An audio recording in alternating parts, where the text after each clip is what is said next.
Яңалыклар вакыты үз эшен башлап җибәрде. Студияда Алсу Нуриева, исәнмесез?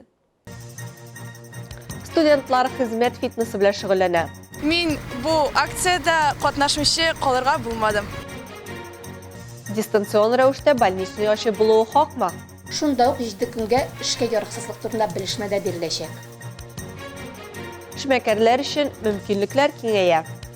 Электрон сәүдә мәйданчыкларында теркәлеп, анда үзеңнең хезмәтеңне яки товарыңны сатарга өйрәнү эшмәкәрләр өчен табыш китерә торган гамәл.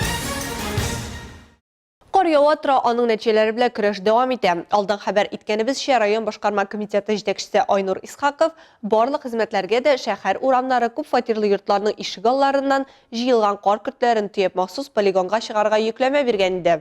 Моның өчен җаваплы затларга 6 көн вакыт бирелде.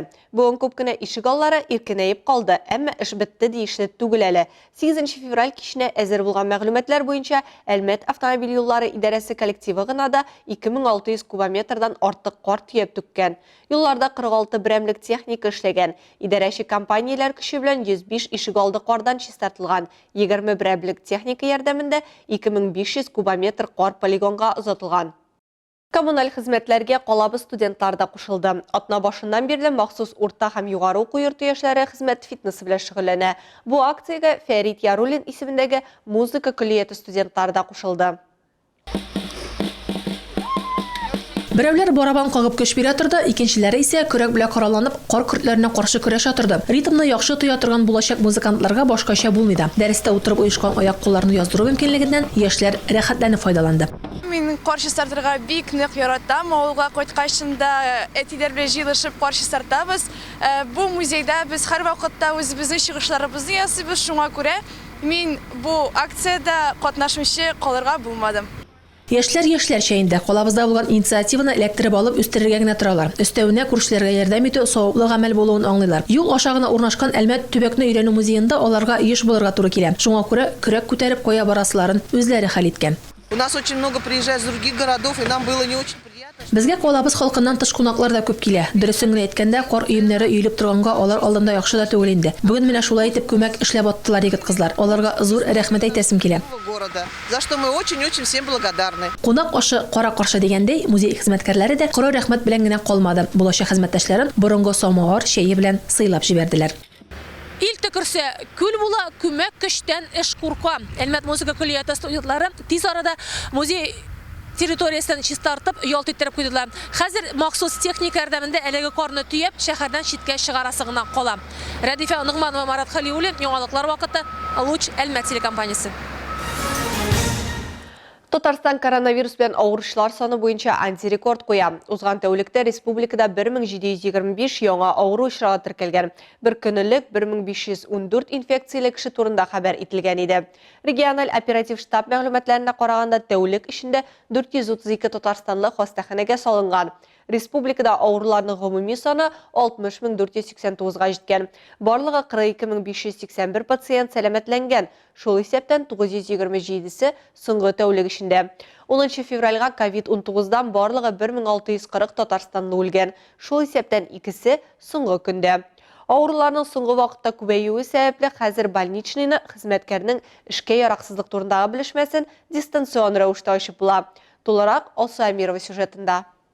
Роспотребнадзор башлыгы Анна Попова сүзләренчә, ковид очракларының 60% омикрон, тагын 35-е дельта штаммына туры килә. Амбулатор авыручылар көз көнне караганда 2 тапкырга арткан. Таякның юан башы беренче ярдәм күрсәтү звеносына туры килә. Стационарларда 77 мең кеше дәвалана. Бу көз көнне караганда 30%-ка күбрәк. Резервта 16% койка урын бар икән, ләкин хәлләр яхшыга бармый. Таҗлы вирусның омикрон штаммы бик тиз тарала. Иң куркынычы, балалар арасында авыручылар арткан. Бөтен авыручыларның 20% балалар. COVID-19 1 яшькә кадәрге сабыйлар һәм 60 яшьтән өлкәнрекләр авыру яшәгән дип билгеләде Анна Попова. Омикрон штаммының төп симптомнары баш әйләнү һәм арыганлык дип билгечләр. Омикрон – это новая мутация ковидной инфекции, то есть это Омикрон ковид инфекциясының яңа төр мутациясы. Нигездә организмнарында иммунодефицит халәте булганнар авырый. Күпчелек авыруны җиңел яки уртача авырлыкта үткәрә. Төп симптомнары тымау, югары температура, баш авырту һәм әлбәттә тамак авыртуы.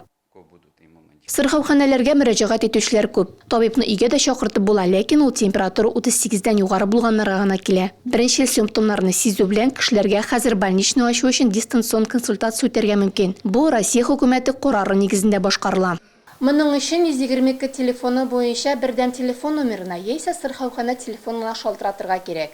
Белгеч сезгә дистанцион консультация үткәрәчәк. Шунда ук 7 көнгә эшкә яраксызлык турында белешмә дә биреләчәк. Шалтыраткач консультация вакытында бөтен мәгълүматларны сорыйлар, симптомнар буенча сораштыру үткәрәләр, дәвалану буенча киңәшләр бирәләр. Тиешле даруларны табып кирәк дип тапса, дистанцион билгеләргә мөмкин. Бөтен мәгълүматлар да социаль фондка җибәрелә. 7 көннән соң больничный автомат рәвешендә ябыла. Озын тор өчен беркетелгән сырхауханәгә табиб янына барырга кирәк. Әлегә бу дистанцион рәвештә больничный ачу 15 мартка кадәр эпидемиологик ситуация стабильләшкәнче булачак дип хәбәр итте Россия сәламәтлек саклау министры Михаил Мурашко. Алсу Амирова, Марат Хәлиуллин, яңалыклар вакыты Луч Әлмәт телекомпаниясе. Төбәгебезнең урта һәм кече эшмәкәрләренең мөмкинлекләре киңәя. Пандемия шартлары бер яктан бизнес үсешенә комачаулык итсә, икенче яктан үз эшләрен башлап яки дәвам итәргә теләүчеләргә башка ясылыкка күчәргә ярдәм итә.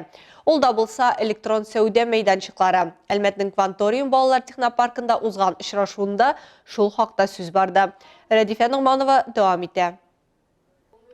Электрон сәүдәне башлап җибәрүче эшмәкәрләр еш кына маркетплейста эшне нидән башларга, нинди логистика схемасын сойларга, товар карточкаларын ничек дөрес итеп табарга һәм электрон мәйданчыкта модернизация үтәргә кирәклеген белми. Бүген мондый мәйданчыклар исемлегендә киң таралганнары Озон, Wildberries, Казан Экспресс, Яндекс кебек электрон платформалар бар. Алар ярдәмендә бизнес товарларын һәм хезмәтләрен сату каналларын киңәйтү бүген республика һәм Әлмәт районы җитәкчелеге каршында торган төп бурычларның берсе. Уже третье мероприятие, которое сегодня проводим. Бүген бу безнең шундый форматтагы 3нче очрашу, алар безгә товар әйләнешен арттырырга ярдәм итәчәк. Колабыз эшмәкәрләре белән булган очрашуда үз бизнесларын кайбер электрон мәйданчыкларда җәелдергән, бүген бу өлкәдә әйдәп баручы белгечләр булып саналган спикерлар чыгыш ясады. Валериядә, Ләйсәндә, Әлмәтнекеләр. Икесе дә үз эшләрен биредә башлаган. Это определенная культура потребления. Нас приучили, что это удобно. Бүгенге тизлек заманында электрон сәүдә мәйданчыклары нык коткара. Сәгатьләр буе кибеттә йөрисә түгел, заказ бирдең дә киреп алдың, яки курьер китереп бирде. Шәп иш. Маркетплейсы тем и хороши, что у них здесь равные Электрон сәүдә мәйданчыкларында барлык эшмәкәрләргә дә тигез шартлар тудырыла. Бу бик яхшы дип саныйм. Электрон коммерция базары бүген динамик үсештә, эшмәкәрләр маркетплейсларына үзләштерә башлаган. Бүген Әлмәттә аларның саны 630. Әмма еш кына үз юлларын башлаучылар өчен авырга туры килә. Чынлыкта моның бер авырлыгы да юк ди спикерлар. Чарада катнашкан урта һәм кече эшмәкәрләргә алар барында бәйнә-бәйнә аңлатты. Электрон сәүдә мәйданчыкларында теркәлеп, анда үзеңнең хезмәтеңне яки товарыңны сатарга өйрәнү эшмәкәрләр өчен табыш китерә торган гамәл. Бигрәк тә бу пандемия шартлары өчен актуаль. Электрон мәйданчыкта сату итү үз мәшгул гражданнарга да мөмкин, әлегә бөтенесендә дә түгел, ләкин бу вакыт эше ди белгечләр. Мисал өчен безнең тапшыруның герое булган Кишүчат авылы егете Айрат Заһиров үз эшләнмәләрен нәкъ менә шундый мәйданчыкларның берсендә сата. Дөресрәге, шунда сату өчен башка эшмәкәрләрдән заказ ала. Нәтиҗәдә бүредә тук, сарыклар да исән. Рәдифә Нугманова, Марат Хәлиуллин, яңалыклар вакыты, Луч Әлмәт телекомпаниясе. Хәзер кыска вакытлы реклама бүленәчәкбез. Аның артыннан ук безнең эфирда Ознакай районы авылларында халык җыеннары дәвам итә.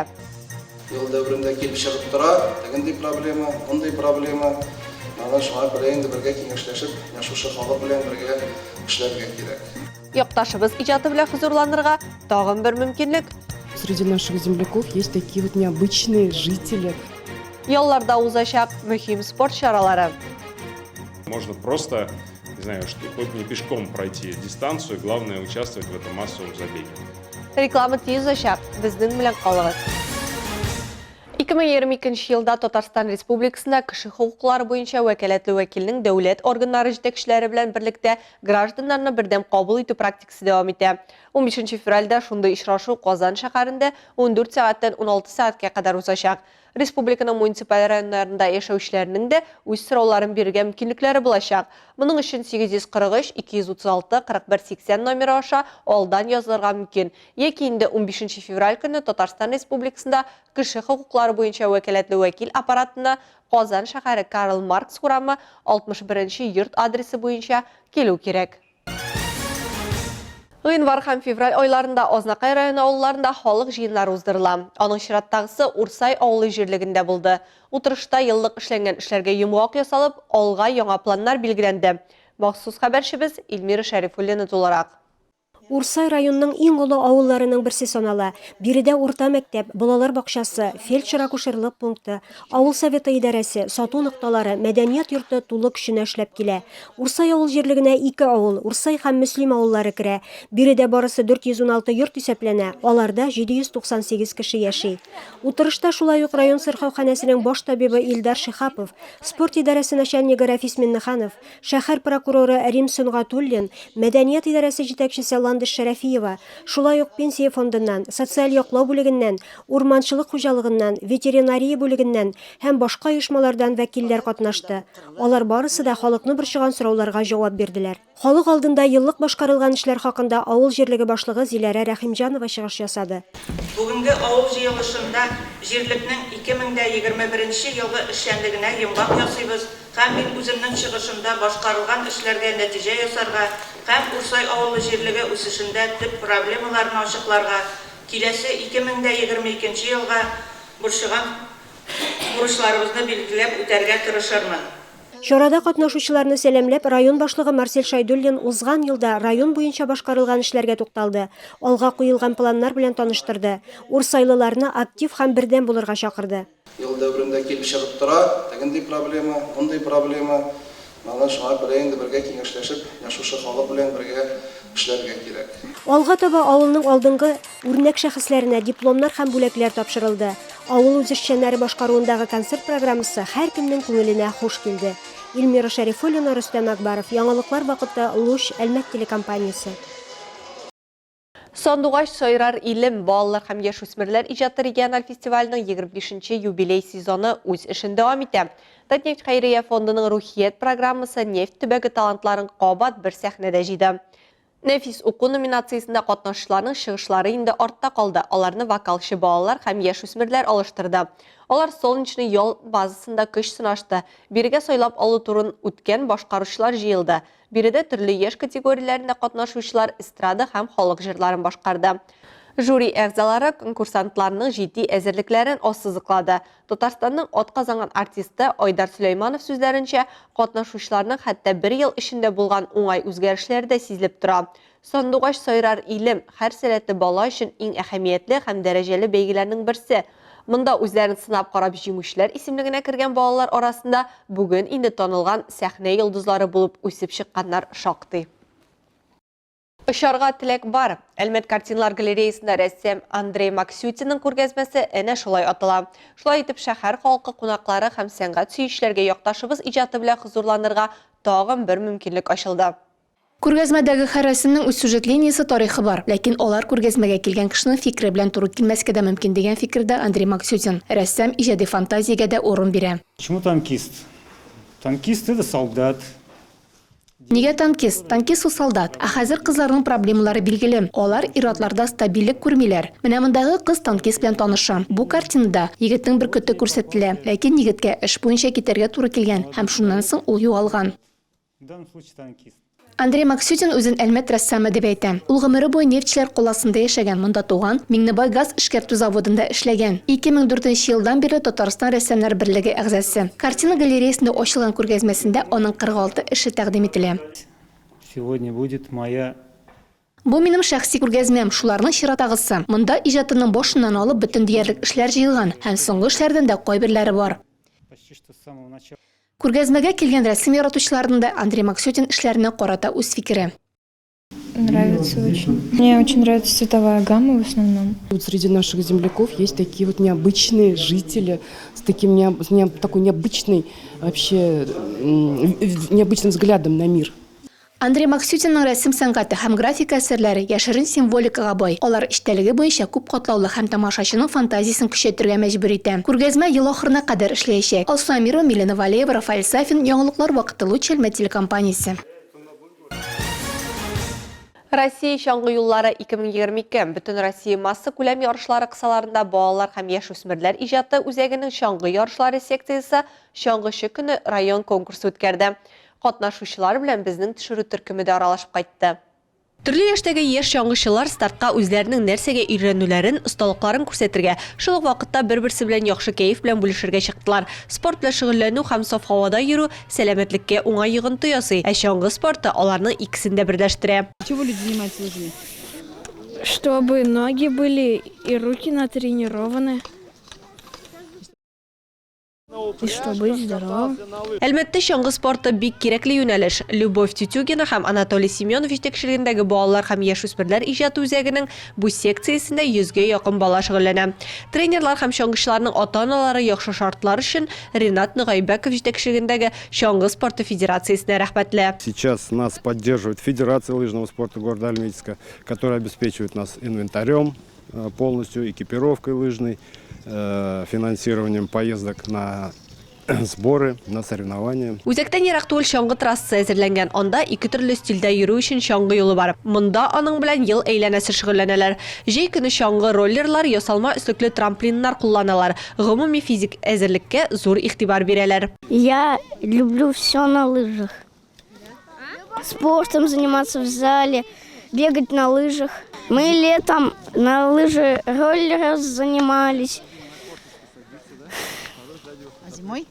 Зимой и на лыжах катаемся уже. Я всегда хотела научиться кататься на лыжах, потому что, для меня это хорошо, когда дома нечего делать, можно прийти сюда и покататься на лыжах. Чаңгы секциясе үз алдына чаңгы спортына игътибарны җәлеп итү, балаларның сәламәтлеген ныгыту һәм һәр шөгыльдән шатлык бүләк итү бурычын куя. Ә ярышлар исә һәр спортчы өчен аерым вакыйга.